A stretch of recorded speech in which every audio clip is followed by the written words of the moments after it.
سیدنا حسین رضی اللہ عنہ کا واقعہ ہے کہ گھر میں مہمان آئے، باندی کو حکم دیا کہ کچھ پیش کیجیے۔ شوربے کا ایک پیالہ تھا، وہ گرم کر کے لے آئے۔ جب گرم کر کے لے آئی، دروازے سے داخل ہونے لگی تو قدرتاً دیکھ کہیں رہی تھی اور قدم کہیں اٹھا رہی تھی۔ اچانک پاؤں اٹکا تو شوربے کا پیالہ آپ رضی اللہ کے جسم مبارک پر آ گرا۔ اب جب گرم گرم شوربہ گرے تو بدن جلتا ہے اور کتنی تکلیف ہوتی ہے، کتنا غصہ آتا ہے۔ تو آپ نے غصے کے ساتھ باندی کی طرف دیکھا کہ اتنی غیر ذمہ داری ہے، تو آخر وہ بھی اس گھر کی باندی تھی۔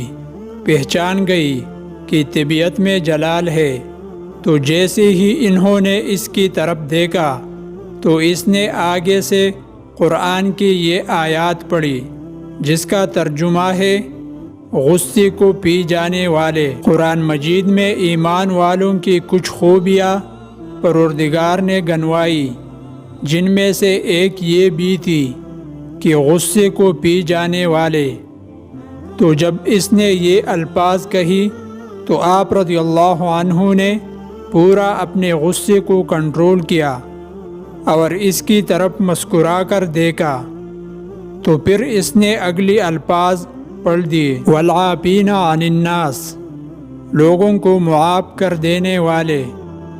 آپ رضی اللہ عنہ نے فرمایا، اچھا چلو میں نے تیرے غلطی کو معاف کر دیا۔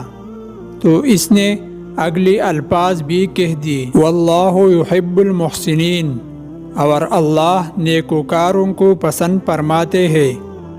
آپ نے فرمایا، جا میں نے تجھے اللہ کے راستے میں آزاد کر دیا۔ کہا اتنا غصہ ہے کہ اسے سزا دی جائے، اور کہا قرآن کریم کے دو الفاظ سنتے ہی تو اپنے آپ کو اس قدر بدل ڈالتے ہیں کہ جس کو سزا دینی تھی اس کو اللہ رب العزت کے راستے میں آزاد کر دیا۔ اللہ تعالی ہم سب کا حامی و ناصر ہو، آمین۔